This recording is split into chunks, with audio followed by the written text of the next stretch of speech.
This is Emma Clark for the Brooklyn Public Library. It's Wednesday, March 11th, and I'm here with Monsignor Joe Calise of Our Lady of Mount Carmel Church in Williamsburg. So thank you for being with us today. Thank you for the invitation. Very excited to have you. And yeah, so like I mentioned, I would love to start by knowing, where did you grow up? And tell us a little bit about your childhood and how you decided to become a Catholic priest. Sure. Well, I was born in Manhattan. And actually, it was rather poor roots. We were living in the tenements that were condemned and destroyed to build what are now the Lincoln Center apartments in Hell's Kitchen on West 69th Street, not too far from the water. So when we left there, we had a very brief stay in the Bronx and then moved into Brooklyn. We moved to a section called City Line, which is right where East New York and Ozone Park meet. At that time, it was a very solidly Italian enclave. There were some other nationalities that lived in the neighborhood, but the predominant was Italian. There were lots of different stores like Nocella's Grocery, Areola and Severoli Bakeries, all the stores, which is one of the ways you can always tell. You look at the food stores, you know what nationality lives there. So we had, and I was at St. Sylvester's Grammar School. At that time, it was being run by the Sisters of Charity of Halifax, and tuition was, believe it or not, $5 a month. And a letter from a mother, a letter from a parent, in the tuition envelope, explaining why you didn't have the $5 a month sufficed. So it was a whole different educational system at the time. But there was a real presence in the area of the religious. The rectory was filled with priests, and the school was filled with religious sisters. Religion was part of the fabric of everybody in that neighborhood. You know, in those days, when you asked where somebody was from, we didn't give you a block or a neighborhood. We gave you the name of the Catholic church or the Catholic school that we attended. So there was a real Catholic identity there, so instilled even as a child. You know, it was not necessarily the idea that I was going to be a priest, but there was the idea that being a priest would be a good thing for somebody. You know, when it came time to choose a high school, there were some who came from Cathedral Prep, the high school seminary, and the presentation they made seemed interesting. So I decided to apply, and I was accepted. Interestingly enough, several decades later, I went back not only to teach on the faculty, but to be the principal of the school. But I think that's God's way of playing practical jokes on us. It just felt like the right thing. It was just a very comfortable fit. So just very naturally, you know, a somewhat religious upbringing. My family wasn't very die-hard Catholic.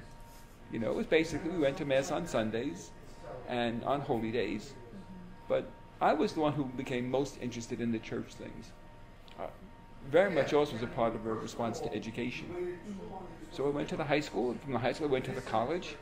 And then I had the opportunity to study in Europe. I was given a scholarship to study at the American College in Rome. So I lived at the North American College and studied as a Gregorian, and then came back and I was ordained a priest in 1980 by Bishop McGovern in Brooklyn. Now, all my assignments up until now have been in Queens. My first assignment was Whitestone. From Whitestone I went to Corona. From Corona I went to Ridgewood, which was right, that straddles the border. But the rectory was in Queens. From there I went to Woodside. From there I went to Elmhurst to Cathedral Prep. And then 6 years ago, I was asked by the bishop to come to Mount Carmel when I finished my tenure as principal at the school. And that's when I moved to Williamsburg. How did those assignments work? Did they just sort of, is it by need, or, you know, by knowing you and what your strengths are, or do they just try to tell you, you need to be here for the next few years? Well, you know, if this were a quiz, I'd have to check all of the above. Yeah. Because, you know, it's one of those things where they try to match the right people to the right places, but the places have to be available at the time because they're not going to tell someone else to get out so that you can move in. You know, my tenure was up. We do have tenure positions in Brooklyn. Okay. I was appointed for 6 years. And then I just met with the bishop, and he reappointed me for another 6 years, or for a term not to exceed 6 more years, which means at the end of 12 years, I have to be transferred. You know, and that way, we get that constant sense of movement. We get that constant sense of we are part of the diocese, not any one specific parish forever. And the people also get to have a sense of different priests, different ideas, different philosophies, different likes and dislikes. So it just works out well for everybody. So when my time was up at the high school, the pastor from Mount Carmel had finished his term and was going on to another job. So the bishop said to me, well, you have the Italian background, you speak Italian, you know some Spanish, do you think you would take the parish? Because Mount Carmel is sistered with the parish of the Annunciation. Mount Carmel's on North 8th and Havermeyer, and Annunciation is on North 5th and Havermeyer, so just 3 blocks away. So there's no full-time staff at Annunciation. So the responsibilities for that are sistered with Mount Carmel. There they have Mass in Lithuanian and in Spanish. So we have a priest come in who speaks Lithuanian. That's basically run by the Lithuanian apostolate for the diocese. And then my staff handles the Spanish Mass as well. So he just thought it would be a good match. Yeah. You know, and I wasn't going to say no. I mean, I had heard of the parish. We have the tremendous Feast of the Giulio every July. And I had seen stories about it. I had never witnessed the actual carrying of the Giulio until I came to the parish. So it was certainly an exciting moment. Yeah. And the thought that one day I'd be responsible for that is exciting. So, if you could describe what your position is, the title of Monsignor for those who are not of the faith, what would you kind of describe that job position as? You know, Monsignor is just an honorary title. Yeah. I had had the role of being principal and rector at the high school seminary for 10 years. So as a thank you for doing something outside of the norm, the bishop petitioned Rome, and the Holy Father sent a decree giving me the title Monsignor, which means technically I'm a member of the papal household, which many years ago would have meant a lot more than it does today. Basically, it's a pat on the back for having accepted a special responsibility. My official title at the parish is pastor, an administrator at Annunciation. By administrator, in both places, I'm responsible for the buildings, the grounds, for the business aspect of it. It's my job to be sure that, sidewalks are shoveled, that the garbage is out at the right time, that paychecks are out when they're supposed to be out, that the needs are being met, that the church is being kept up. But as pastor, the word pastor translates into English as shepherd. So my first and my primary responsibility is to see to the spiritual welfare of the people of the 2 parishes and to make sure that their spiritual needs are being met, that Mass and communion, that the sacraments are being offered, that the homebound are being taken care of, that those people who are in hospitals or in nursing homes are being visited. So it becomes my responsibility to see that Catholic education is available to the children of the parish, and that anyone who may have any special spiritual needs, that to the best of our abilities, those needs are being met. So at Mount Carmel, for example, besides the whole series of Masses, we have Mass twice a month at the local nursing home. And it's wonderful. It's the Bedford Nursing Home, which is run by a Hasidic organization, and they welcome us in twice a month for Mass. So because there are so many Catholic and Christian people who are there as residents, given the gentrification of the neighborhood, when I first arrived here, there were 3 12-step meetings a week at Mount Carmel. Now there are 42. And almost every one of them is full because there's a tremendous population of people in the neighborhood now who are battling alcoholism and addictions. So we make sure that those, which are basically spiritual needs, are being met as best we can. We run a full program of religious education for the children on Sundays, and we participate in the programs at the Queen of the Rosary at Catholic Academy, which is also part of, it's not in our parish, but that's the Catholic school to which we send our students. So basically we have a Golden Age Club, we have a Holy Name Society for the men, we have a youth ministry for the children, we open up our gym for the Catholic Youth Organization, CYO basketball and baseball. So we do whatever we can to make sure that the people of the parish have some connection to Mount Carmel or Annunciation, and that whatever spiritual needs might be affecting them or their families, wherever we can, we're there. So my role as pastor is not necessarily to do it all myself, but to make sure it's all being done. So I know that was a long mouthful, but really that's basically my responsibility. So sometimes it's hard to balance the two hats, because certainly my primary responsibility is the spiritual welfare of the people of the parish. But if the roof is falling down, it's kind of hard to do that.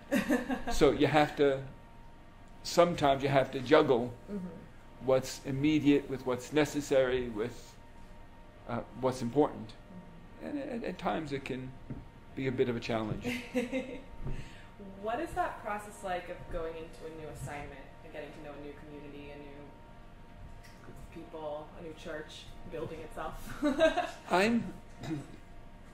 I'm fortunate on two counts. One, since I was leaving the seminary, and since this parish does host the feast, and there are so many legal documents that need to be signed with the city, my appointment was announced 6 months before it took effect, 7 months before it took effect.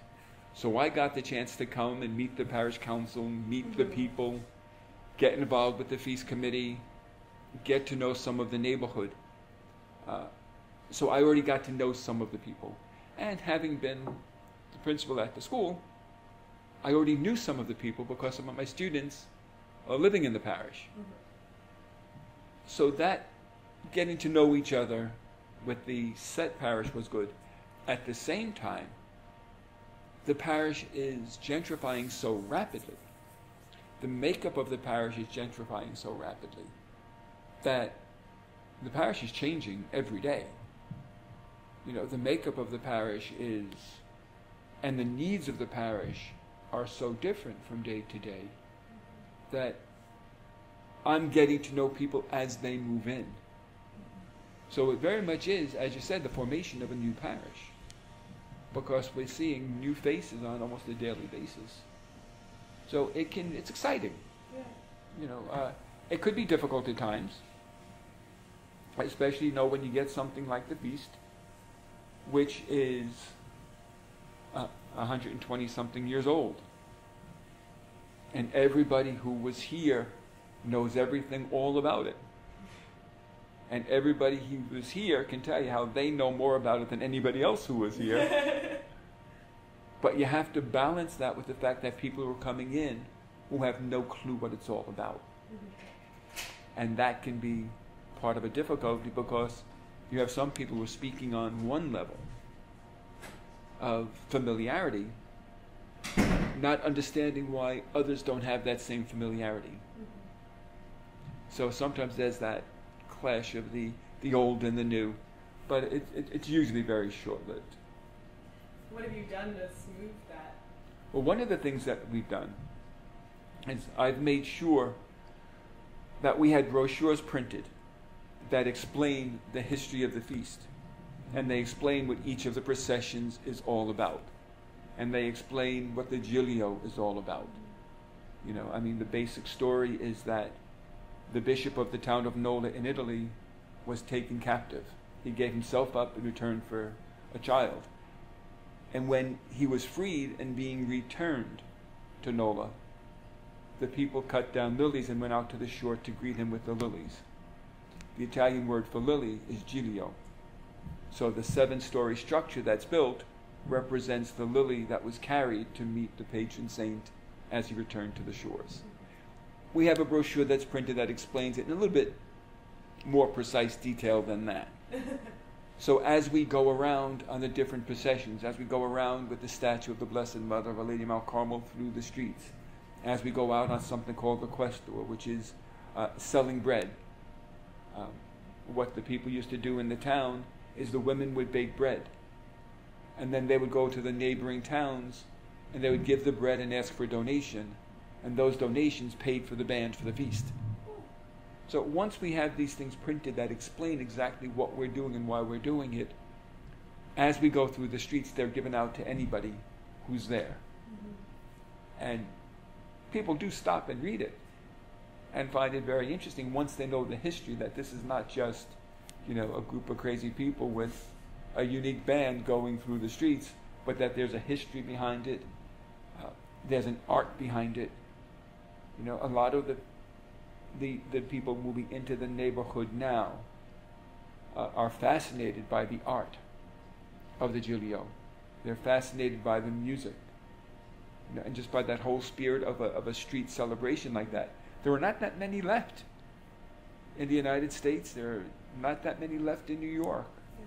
So I think a lot of times when people come and they're not used to it, they see it as not only a religious celebration, but also a cultural one. I find it very interesting. Mm-hmm. So as long as we're ready to explain and teach what we're doing, and not presume that people should know, we're safe. We're at peace.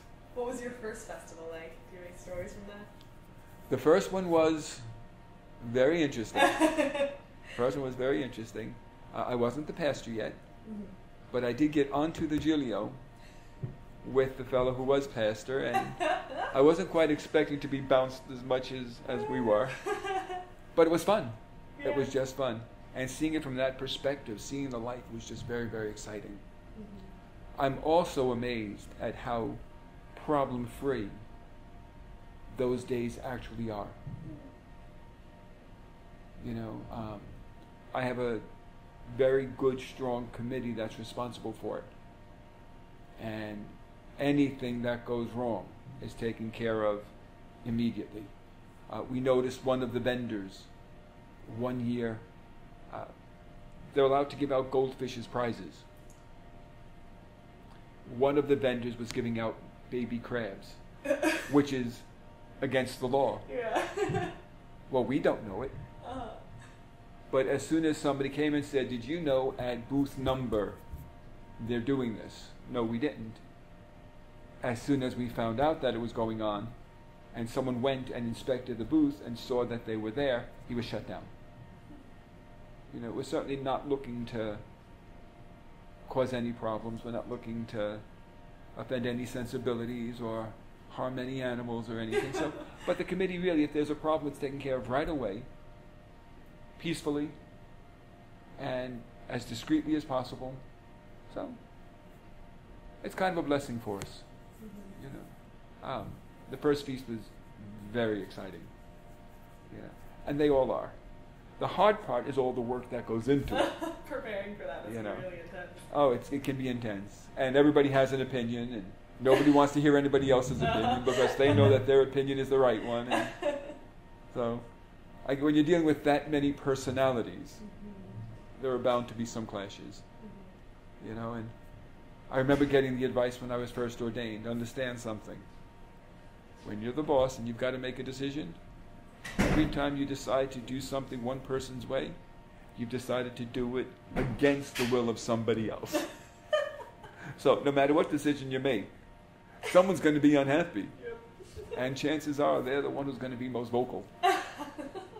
But that's true in any parish. Mm-hmm. That's true in any parish. If you decide you want to print your bulletin in blue ink, somebody's going to say, well, why isn't it in black? It's easier to see.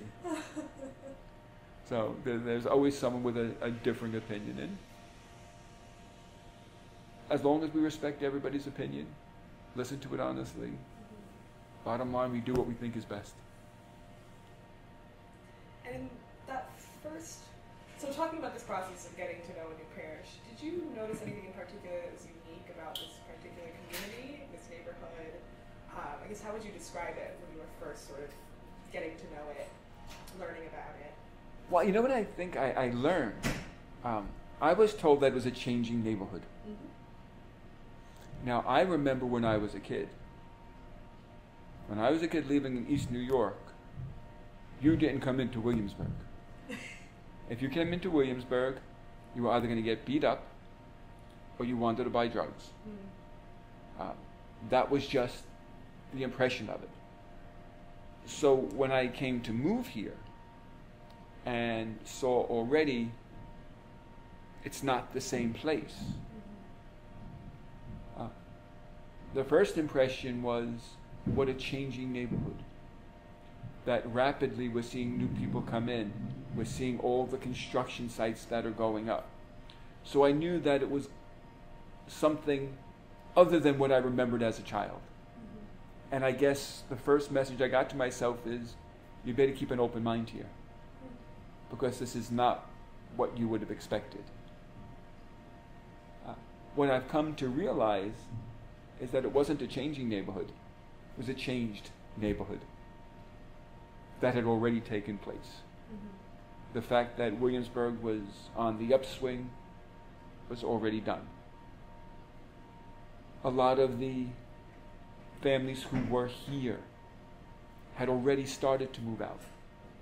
They had already started to go out to Long Island, to Whitestone, to Middle Village, to other states.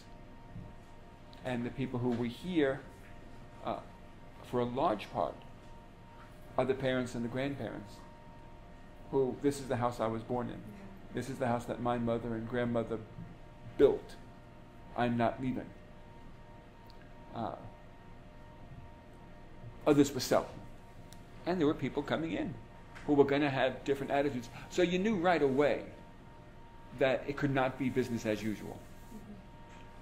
You knew right away that there was going to have to be not only an openness to new ideas and needs, but also an awareness of the fact that people coming in were coming in with very different faith experiences. And some were coming in with no faith experiences. And it's not that people are against traditional religion. It's that many people have never had an experience of it. And with Catholicism in particular, the only exposure a lot of people would have had to Catholicism would be what they've read in newspapers and seen on the media. And although a lot of what people would have read in newspapers and seen on the media might be true, it's seldom the complete story. So you don't get that balance of perspective. So I knew that we have a lot of openness, and we were going to have to be not defensive, but teaching. And just saying, this is who we are and this is what we do. And everyone is welcome. So the impression was, we can't treat this as a neighborhood that's changing, because there's a whole new population already here. And our attitude is going to have to be very missionary. It used to be, we'll open the doors of the church and people are going to come streaming in and we can have our services. No more. Not with any of the churches in the neighborhood. I've tried to establish some connection with the non-Catholic churches, and it works well. Some of the Protestant ministers in the neighborhood are very wonderful, hard-working, devoted people. And we work together to show a unified stand, of welcome to everyone. And I think the fact that we can work together gives a very good sign to the people who see us working together. But we have to go out to the people. On Ash Wednesday, we were all out in McCarran Park at different times. So we were standing side by side with the non-Catholic clergy, offering the mark of ashes to begin Lent to anyone who wanted it. And we never said to anybody, no, you have to come to the person of your own denomination. It means the same for all of us. So let's just celebrate this together. So we have to be a lot more cooperative and a lot more missionary, in that we have to go invite people. Everyone does not presume a welcome. Even if we say everyone is welcome, if they're not there to hear that, we have to go out and let people know you're welcome. We also have to be open to creative ideas. People have different opinions of a marriage ceremony. People have different connections to music. I like to joke about it, that when my uncle got married, it was considered that he had a mixed marriage because he was an Italian marrying an Irish woman. Right? When you go back 70 years, that was the culture of our neighborhood. You know? Well, now it's far different from that. You know? Now you have people marrying from completely different faiths. You have people coming to get married who were married once before. Now we have people who are coming who are from different races. And that's all fine. If they're in love, God bless them. You know. But we still have to make sure that both are free to marry, that everything is done according to the laws of the state, and that we collect the necessary documents. This year, in the last 6 months, I worked out the paperwork for more marriages that were not taking place at Mount Carmel than I did for marriages taking place at Mount Carmel. Because people who've come here from other states or countries want to go back home for their weddings. But they're not going to be there long enough before the wedding to do the necessary paperwork. So we do it at Mount Carmel, and then I get it sent over to the bishops where they live for approval. So we've got to be ready to work to meet the needs of the people where the needs of the people are. And we could only do that if we go out to people and make them feel welcome and let them know that, no, what they're asking is not impossible. Just give us enough time to get all this taken care of. It's not impossible. I had the very good fortune last year. A wonderful young couple came, and they wanted me to do all the paperwork with them so that they could be married in Braccigliano, in the town of Ravenna on the Amalfi Coast. And as we were going through the paperwork, they said, now all we have to do is find a priest who speaks enough English so that we can have an English and Italian ceremony. So I just looked at them and smiled and ended up flying to the Amalfi Coast with them so that I could be the celebrant at the wedding. I don't know if the priests over there were too thrilled, but they didn't speak English. Yep. So I said, well, instead of finding an Italian speaker who speaks English, would you settle for an English speaker who speaks Italian? That's lovely. And why do you feel it's so important to be welcoming and to invite new people in? I mean, I feel like you could just as easily have the opposite stance, where it's like, this is what we do, these are people, this is how we've always done it, and not have that sort of welcoming stance. Why is it important, I guess, for the continuation of what you do and for the faith of the church? How many hours do you have to answer that question in detail? Well, you know what? Let me put it very simply. This is what Christ would have done. You know, when we read any of the stories of Christ, he went to people. You know, when he cured the leper, when he cured the blind man, when he cured the paralytic at the pool of Bethesda, he went to them and said, do you want to be cured? You know, when he multiplied the loaves and he was on the mountain, he said to the disciples, give them something to eat. And they said, we don't have enough. He said, give them what you have. And it spread so that everybody had what they needed. People, we can't expect people to come to us and say, gee, I would like to go to Mass on Sunday, if they don't know where we are, if they don't know who we are or what we stand for. We believe that as people of faith, and I'm going to say I think I can speak for any religious tradition, we believe that we have a message of value. But we have it. And if people don't know that it's there, they don't know where to search. I think that's one of the reasons why the 12-step rooms are so full. People are searching for something that can add another dimension to existence, that can keep them in touch with another dimension of their own human personalities and their own human lives. They're trying to find some connection to that part of themselves that we would call spiritual, but they may not have that word yet. You know, we may hear about people looking for their inner self, you know, or for the transcendental. Well, what is it?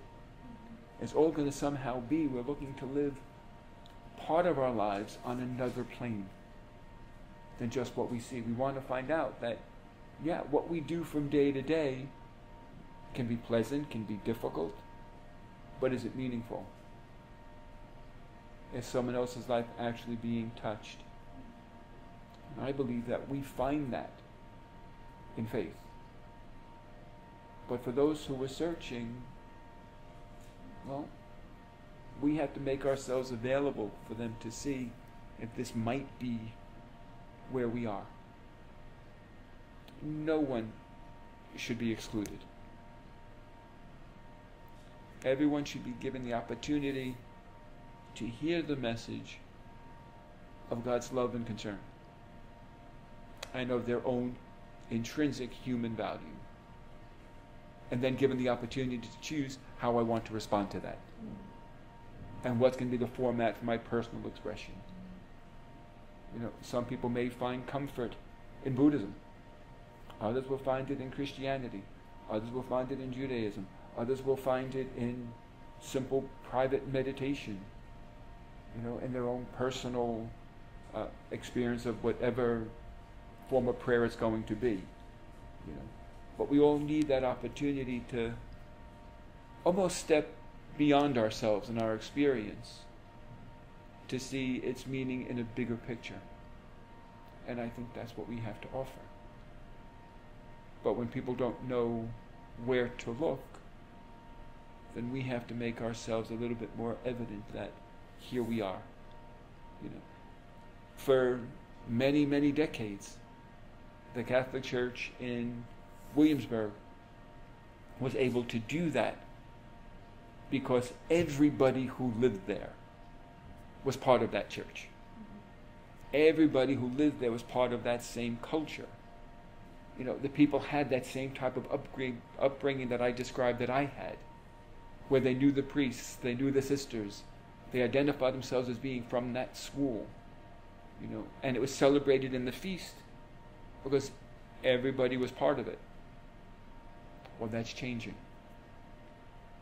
If those of us who feel part of, you know, this kind of Christ-based, spiritual-based community aren't welcoming to others, then one, we're not doing our job as a people of faith. Everything Jesus taught. If you love me, feed my sheep. If you love me, reach out to others. And second, if we're not reaching out to others to invite them in, we can go someplace else.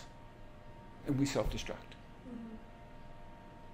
So in the big picture of things, you know, we end up keeping our own faith experience alive and our own personal spirituality alive by reaching out and inviting other people in.